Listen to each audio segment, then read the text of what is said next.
Hello everyone, Nigel with you, Nigel's Modelling Bench.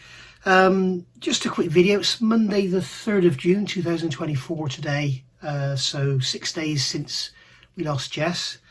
Very sad times, still hurting like hell, but I'll get over it. I know, well, been here before. Yeah, just want to say a massive thank you to all. Thank you for your fantastic, lovely comments. 700 comments, I think, or something like that now. Very, very nice of you. I've received no negativity whatsoever, which is nice. Just shows what a great bunch of guys you are. But it has been a pretty sad year, and I mean, I lost my friend Jim on Christmas Day, and then we lost Wendy. Of course, there's a group build in memory of Wendy over on Facebook. Go and have a look at there. And yeah, it's been a pretty rough time. I want something nice to happen, you know. But anyway, yeah, I just want to say a massive thank you. I also want to give a massive, massive thank you to Phil Fisk, who sent me this beautiful card. Thank you very much, Phil, in memory of Jess. Send his deepest sympathy. So thank you very much. Phil's been a fan of the channel since day one, practically. And also a lovely card here, again, from all the guys over at Airfix and Chill. That's on the Moss 6510 channel. On a Monday night, 8 PM, you'll sometimes see me on there. But yeah, we're all saddened to hear your loss of Jess. We know that she had the perfect life with you by her side. Thank you very much. That was very moving. Some of your comments, such as the comments that are in there, did actually bring me to tears. So very, very lovely. Thank you very, very much. I've been going for, if you're interested in what I've been doing, I've been going for walks, but without Jess. So we're in the same walks, but without Jess, it kind of not only keeps you fit and healthy, but it's great for the memories.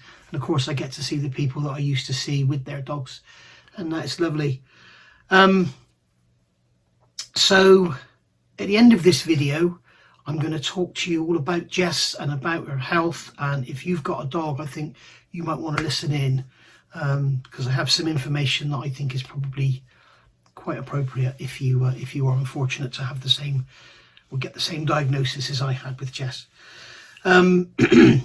But yeah, what have I been doing? I've been back at the bench. I have been working on the Lamborghini, so you are going to get part 6. I've also got this one up here I've been working on, not recently, but earlier this year. Excuse me. And that's 11 parts of that ready to go out, so I'll get that out for you. I'm sort of glad I held them back now, because I'm going to need some time to get back to interest. I'm not really interested in modelling, if I'm honest. But this is the beauty of these part works and this pocket kit. It's not a scale model. It's like the total opposite of mini art, if you know what I mean. It's sort of big chunky bits and screws and stuff. So it kind of helps in the state I'm in. So yeah, I'll be going to the pub too much probably, but hey, I'll give myself a set amount of time and then have to just cut that out. I've got the shakes a bit, you'll see in the videos. But yeah, so really that's pretty much that. So again, a massive thank you, and thank you for the cards, guys. It's really, really good of you. So just a bit about Jess. She was born on the 20th of December 2013. She passed on the 28th of May 2024, so she was nearly 10 and a half years old. I brought her home February 2014 when she was 8 weeks old. I saw her when she was 6 weeks old, 4 weeks old, and 2 weeks old. And when I first saw her, she was in the palm of someone's hand, and she was about that big in the photograph. She was about that big. She was tiny. When I first saw her, I picked her up and she pooed in my hand. She was down in Brighton, I got her from. Yeah, then we had a few little upsets along the way. She drank some engine oil, and I managed to damage her paw, which was terrible. I won't go any more depth in that. But they rebuilt her paw, and she was absolutely fine for the rest of her life. It never caused her any issues. And then about, I'd say about 3, maybe 4 years ago, she started suffering with sickness. She was quite often sick on a Saturday for some reason. But she could be sick any day of the week, and it was often, you know, horrible to see. She was wretched and wretched and wretched, and then turned out, I had loads of scans done and all that, and they had cameras up her. It turned out she had a fat intolerance, they thought, so we tried her on different foods. And I'm saying this because I'm telling you this. I'm being told by vets that the cancer she had, which was bladder cancer, to survive 14 and a half months after an operation is unheard of. She had the lump removed. They didn't think it was cancer. Then they realised it was. Unfortunately, had to tell me. And that was on March the 13th, 2023. So from her diagnosis, she went on exactly 14 months and 15 days. As I say, about 4 years ago, probably 2.5 years ago, before she was diagnosed with cancer, she had this fat intolerance. She couldn't eat any fat, so the vet had me trying different types of foods to see which ones she would hold down, and she'd stop being sick. And obviously her toilet habits had to be normal and everything as well. And after trying a few different ones, such as fish and potato and all that and the other, for the last probably 2.5 years of her life, she was on a diet solely of waffle. Waffle is a dry dog food. It's salmon and potato, and it's grain-free, I think, or something. But it was absolutely wonderful. She ate it as treats. She ate it as her normal food. It was a dry food. I put a drop of water with it. And all her toilet habits were absolutely fine. She never had accidents in the house. And it was great. Absolutely fantastic. All the way right up. I mean, the last day she was eating her food. Absolutely amazing. So yeah, really, really good. Great food. And the reason I'm telling you this is because there was a reason for the reason she lived so long.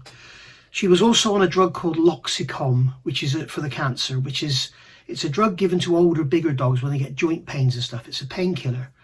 But somebody discovered it's good at fighting bladder cancer. Now, you're supposed to give this stuff, it's a liquid in a syringe. You pull it out of the bottle and you squirt it on their food once a day. And it's a liquid that the syringe has serrations on it. And if the dog's 10 kilos, you give them 10 serrations. If they're 20 kilos, you give them 25 serrations. Well, Jess couldn't stomach more than 4. So I was giving her 3 units a day, and they said that's not enough. And I said, well, that's all I could give her, because if I give her any more, she's sick. Okay, well, that's it then.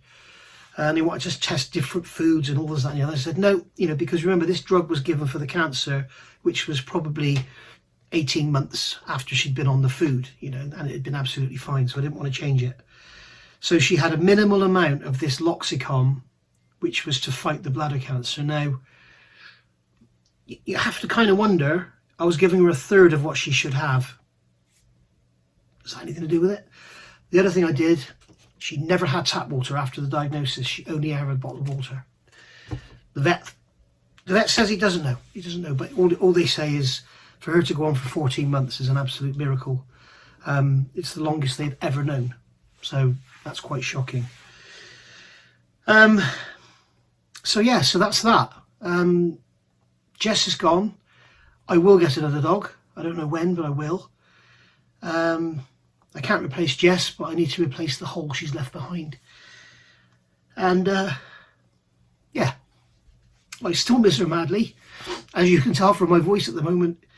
If she was here now, she would have been down here chewing a bottle or something, as you well know. If I was on the loo, she'd be sat next to me. She followed me everywhere. So yeah, that was all I wanted to do. I just wanted to say a massive thank you for all your great comments, and thank you for the cards, and also tell you about the last sort of year or so of her life, so that if you're ever unfortunate to get the same bloody diagnosis, then you can maybe try the same. I don't know. There's got to be a reason why she went on so long, and I can assure you, I think I've said this before, I can assure every one of you, she didn't suffer, not 1 minute. Yes, for the last probably 6 weeks ago, I started to notice her slowing down, having a wee. For the last 2 weeks, it was probably taking her twice as long as it should have. I found myself counting. When she cooped down to have a wee, I found myself counting. And it's 1, 2, 3. And if it got to over 10, then I'd start to be concerned. I'd start to monitor things. And yeah, about 6 weeks ago, it got to like 10. It was normally sort of 6 or 7. And then probably 2-3 weeks ago, I was seeing sort of 12, 14, and she was going more often. So I thought, here we go, this is it. But she was still going. Take her out on a walk, she'd be on the pavement. You could see how much she was weeing, obviously, and she was going absolutely fine. It was just taking longer. But then on the Monday, took her to the pub. She always went to the pub on a Sunday, but on Monday she was begging me to go. I knew when she wanted to go to the pub. It was that certain look. And we went to the pub, and she had 14 stops on the way over there. And then on the Tuesday afternoon, I mean, she walked home. She could walk to the pub and back absolutely fine, so she clearly wasn't in any pain. She was eating, drinking, playing, everything, but she was struggling to go away, really struggling, and like just time after time after time. And then on the Tuesday afternoon, I took her for a walk, and it was literally every 6-10 feet sometimes, and nothing happening. So I just came back, phoned the vets, and that was that. So that was the story of Jess. So yeah, you clearly, a lot of you really loved her and miss her just like I do. So anyway, thanks for listening to me waffle for the last few minutes, but and thank you for all your time, and I'll be back normal soon. Normal service will resume. I just don't know when. All right. Bye for now.